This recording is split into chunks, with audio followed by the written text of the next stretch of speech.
అదరగొట్టే కారం రంగు రుచి ఆచి కారం పొడి. నమస్కారం సార్. నమస్తే అండి.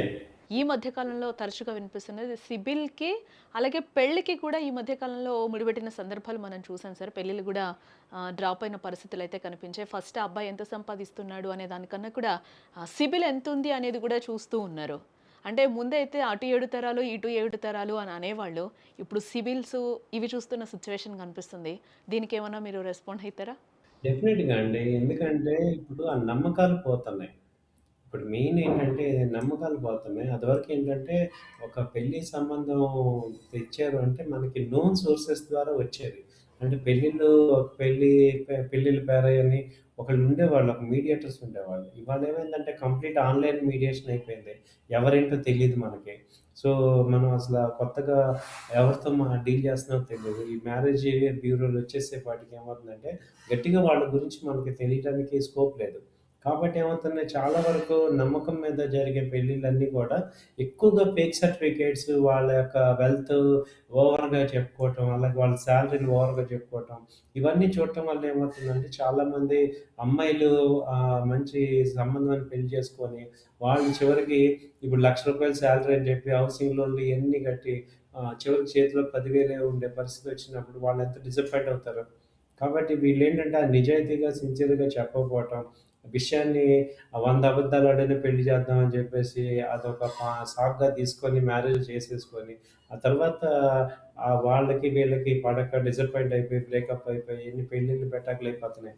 కాబట్టి ఇలాంటి పరిస్థితుల్లో ముందే వాటి యొక్క జెన్యూనిటీగా ఈ సివిల్ స్కోర్ తీసుకోవటం వల్ల నిజంగా అతని యొక్క క్యారెక్టర్ ఏంటనేది అమ్మాయిదైనా, అబ్బాయిదైనా జాబ్ చేసేవాళ్ళు ఎవరైనా తీసుకోవటం వల్ల వాళ్ళ యొక్క ఫైనాన్షియల్ డిసిప్లిన్ అనేది తెలుస్తుంది. నిజంగానే సివిల్ స్కోర్ అనేది దాన్ని మ్యానిపులేట్ చేయలేం. అంటిల్ అన్లెస్ ప్రాపర్‌గా పేమెంట్ కట్టి జాగ్రత్తగా ఉంటే తప్ప దాన్ని మ్యానిపులేట్ చేయలేం కాబట్టి ఇది కంపల్సరీ వాళ్ళ నీడెడ్ ఐటెమ్ కింద అయిపోతుంది తప్పదు. ఎందుకంటే మనము ఎవరెవరినో చూసుకుంటున్నప్పుడు ఆన్‌లైన్‌లో వాళ్ళ యొక్క జెన్యూనిటీ ఎలా తెలుస్తుంది మనకి? సో, కాబట్టి దీన్ని బట్టి తీసుకోవటంలో తప్పు లేదనిపిస్తుంది. ఇప్పుడు నా ఆడపిల్లే ఉంది. నేనెలా నమ్ముతా ఇప్పుడు ఒక మ్యారేజ్ బ్యూరోలో వచ్చింది. సో, వాళ్ళ గురించి మనకేం తెలుసు? ఎళ్ళినప్పుడు బానే మాట్లాడతారు మనతో. అంతా బానే ఉంటది. కానీ ఆయన పరిస్థితి ఏంటి? ఆయన సాలరీ స్లిప్ అది ఒరిజినలో కాదో, ఫేకో కాదో తెలీదు. కంపెనీకెళ్తే వాళ్ళు సెక్యూరిటీస్‌తో రానివ్వరు ఇటు బయటికి లోపలికి రానివ్వరు. అంటే ఈ నిర్ణయం కరెక్టే అంటారా? పెళ్లి క్యాన్సిల్ అయిపోవడం, సిబిల్. కరెక్టే. ఎందుకంటే ఇప్పుడు ఫైనాన్షియల్ డిసిప్లిన్ లేని వాళ్ళు వ్యక్తిగతంగా కూడా ఎలా ఉంటారు డిసిప్లిన్‌గా? సో, ఇప్పుడసలు పెళ్లి చేసుకునేది ఒక అమ్మాయి దేనికోసం? అవతల వాళ్ళు ఫైనాన్షియల్‌గా సెక్యూరిటీ ఇస్తారనే గదా! అసలు బేస్ ఆఫ్ మ్యారేజ్ ఏంటి? ఒక అమ్మాయి ఎందుకు చేసుకోవాలి ఒక అబ్బాయిని? ఆయన చూస్తాడు, ఫైనాన్షియల్‌గా ఆదుకుంటాడు. ఈ అమ్మాయి జాబ్ చేయటం సెకండరీ పర్పస్. కుటుంబానికి అవసరమైతే చేయాలి తప్ప, ఈ అమ్మాయి సాలరీ మీదే నేను బతుకుతాను అనే అతను పెళ్ళికి is unfit as per tradition మన ట్రెడిషన్ ప్రకారం మగపిల్లలు సంపాదించాలి బేసిక్‌గా. సో, అసలు అదే పాయింట్ ఇక్కడ రిఫ్లెక్ట్ అవుతుంది. నువ్వెంత సంపాదిస్తున్నావు అన్నప్పుడు, మనం ఒక భరోసా మీద ఎళ్తున్నప్పుడు, ఇవాళ నమ్మకాలు లేవు ఎవరి మీద ఎవరికీ. అన్ని ప్రూఫ్స్ ఇవ్వాల్సిందే. కాబట్టి నేను సపోర్ట్ చేస్తాను. రైట్. అసలు యెస్. నిజంగా అంటే సిన్సియర్ ఉన్న పర్సన్ అయితే ముందే చేస్తాడు. యెస్. అంటే ఇప్పుడు ఇప్పుడు పెళ్లి సిన్సియర్‌గా చేసుకోవాలంటే కరెక్ట్‌గా మనం సిబిల్ కరెక్ట్‌గా ఉండే పెళ్లి ప్రయత్నాలు చేయాలని అంటున్నారు. అంతే కదా సార్? అవునండి. సార్ అవునండి. ఇంకొకటి పర్సనల్‌గా ఇక్కడ ముందసలు హ్మ్. చెప్పండి సార్. చాలా మంది పిల్లలు జాబ్ చేసే వాళ్ళందరూ కూడా మీరు అబ్జర్వ్ చేస్తే 25 ఇయర్స్ నుంచి 28, 30 లోపు వాళ్ళు విచ్చలవిడిగా ఖర్చులు పెట్టేస్తున్నారు. వాళ్ళ క్రెడిట్ కార్డ్స్ కానీ ఇండిసిప్లిన్ అయిపోతుంది. ఫైనాన్షియల్‌గా ఎవరికీ కూడా ఒక లిటరసీ లేదు కరెక్ట్‌గా. పెద్దవాళ్ళు చెప్పిన మాట వింటల్ల. మీరు ఇన్వెస్ట్‌మెంట్ చేసుకోండి, మీరు కరెక్ట్‌గా ఉండండి అంటే అప్పటిదాకా వాళ్ళు ఫ్రీడమ్ లేదు అనుకోని, ఇప్పుడు ఒక ఫ్రీడమ్ కావాలనుకోని అమ్మాయిలైనా, అబ్బాయిలైనా విపరీతమైన ఖర్చులు పెట్టుకోవటం. అంటే సార్ ఒక ఇప్పుడు 5,000 పెట్టి జాబులు కూడా చాలా ఎర్లీగానే వస్తున్నాయి సార్. అంటే ఇప్పుడు జెన్‌జీ లాంటి వాళ్ళందరూ గూడా ఇప్పుడు కొంచెం తొందరగానే జాబ్స్ సంపాదిస్తున్నారు. ఫినాన్షియల్‌గా గూడా వాళ్ళే ఇప్పుడు స్ట్రాంగ్‌గా ఉంటున్నారేమో. అంటే 90స్ వాళ్ళు గూడా ఇప్పుడు అంత స్ట్రాంగ్‌గా ఉండట్లేదు. ముందు ఆలోచన ఉండట్లేదు. ఇప్పుడున్న జెన్‌జీ మాత్రం సూపర్ ఫాస్ట్ ఉంటున్నారు. మనీ మేకింగ్ అనేది ఏ విధంగా అనేది గూడా తెలుసుకుంటున్నారేమో. తెలుసుకుంటున్నారు గానీ, ఫ్యామిలీని మెయింటైన్ చేయడం తెలుసుకోలేకపోతున్నారు. 90s వాళ్ళు మీరన్నట్టు 20,000 సంపాదించినా ఫ్యామిలీ వైఫ్, పిల్లలతో సంతోషంగా ఉంటున్నారు. ఇవాళ లక్షలు సంపాదించినా ఎక్కడుంటున్నారు? ఎవరి మీద కాన్ఫిడెన్స్ రావట్లేదు. ఫైనాన్షియల్ డిసిప్లిన్ రావట్లేదు. ఈగోయిజం ఎక్కువైపోతుంది.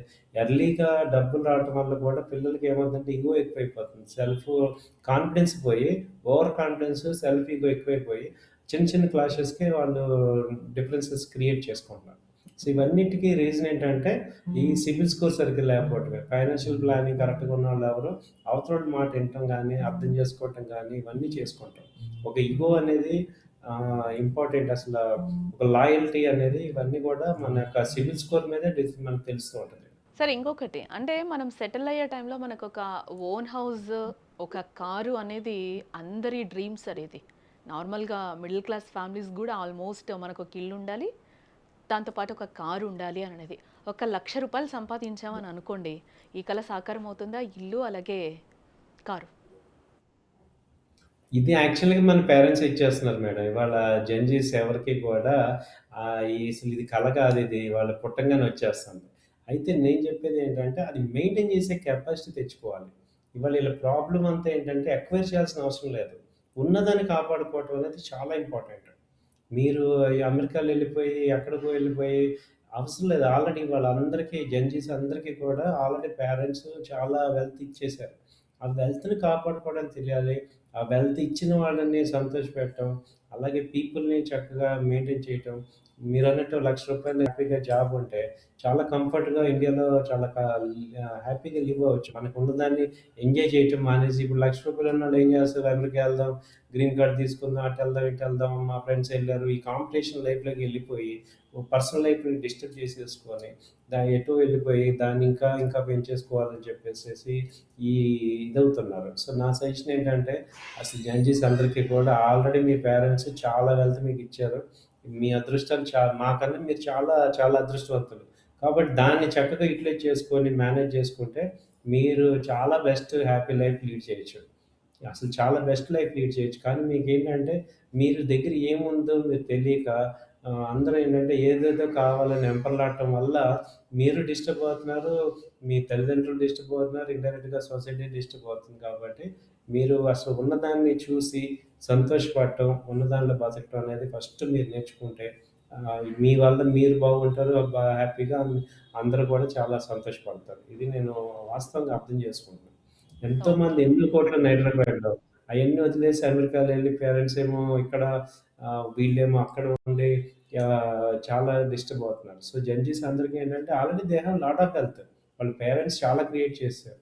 ఇక కాబట్టి వాళ్ళకేంటంటే ఉన్నదాన్ని కాపాడుకొని, ఉన్నదాన్ని హ్యాపీగా ఉంచుకొని, కాంపిటీషన్‌కెళ్ళకుండా సాటిస్ఫైడ్ లైఫ్ లీడ్ చేయటం అనేది ప్రైమరీ ఇంపార్టెంట్ అని నా suggestion. Right sir. Thank you so much me valuable టైమ్‌ని మాతో కేటాయించినందుకు. అలాగే దేంట్లో ఇన్వెస్ట్ పెడితే బెటర్ బావుంటుందని చెప్పినందుకు కూడా thank you so much. Thank you అండి. నమస్తే.